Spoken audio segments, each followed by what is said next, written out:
5,3 juta ton nikel yang dicuri, diselundupkan oleh para bajingan ya ke Cina.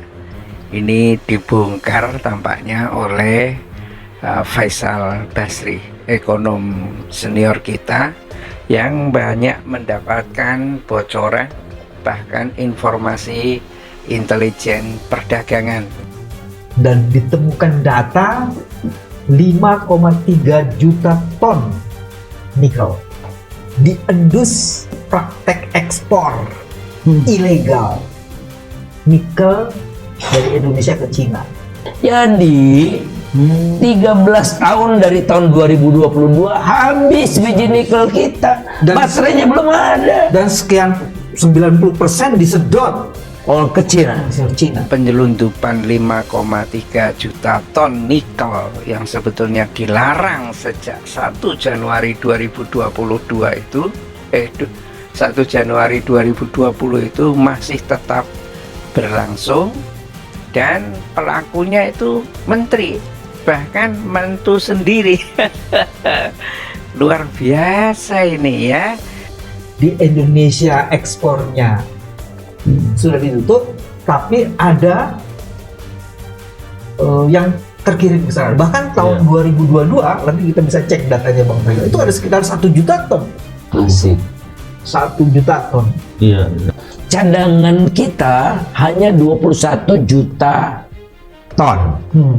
Cadangan biji nikel kita. Produksi kita tahun 2022 itu 1,6 juta ton.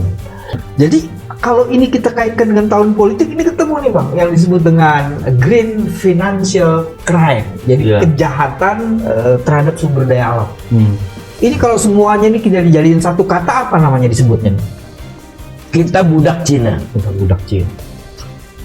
Tolol nggak kita nih? Sangat tolol.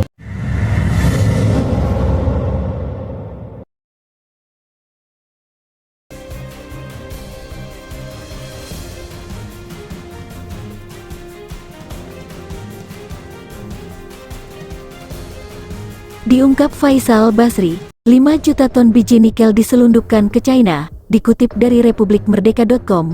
Meskipun pemerintah melarang ekspor biji nikel per tanggal 1 Januari tahun 2020, namun jutaan biji nikel dari dalam negeri berpindah alias diekspor ke negara China. Berdasarkan data International Trade Center, ITC, tercatat setidaknya 5,3 juta ton biji nikel diekspor ke negeri tirai bambu. Dengan kata lain, terjadi dugaan penyelundupan jutaan ton biji nikel yang diekspor oleh Indonesia ke China. Hal itu diungkapkan ekonom senior Institute for Development of Economics and Finance, INDEF, Faisal Basri dalam podcast Bambang Wijoyanto bertajuk Soal Hilirisasi Nikel. Faisal Basri bongkar data di sini. Dikutip Senin, tanggal 14 Agustus tahun 2023. Sumbernya dari mana? Dari ITC. Enggak perlu kita tanya bea cukai China. Jadi di International Trade Center ITC itu ada datanya. Data tahun 2020 masih mengalir biji nikel China, ini yang formal loh. Ada di data formalnya 3,993 juta ton, 4 juta ton lah ya, persisnya 3.993.000 ton. Nah 2021 masih ada 839.000 ton. Tahun 2022, 1.870.000 ton. Kalau dijumlah 5,3 juta ton, ungkap Faisal Basri.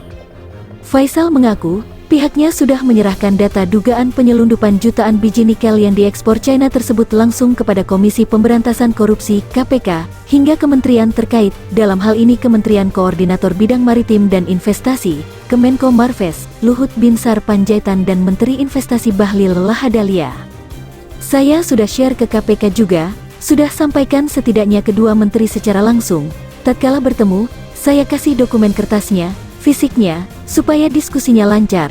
Dengan Pak Luhut saya bertemu tahun 2021 November.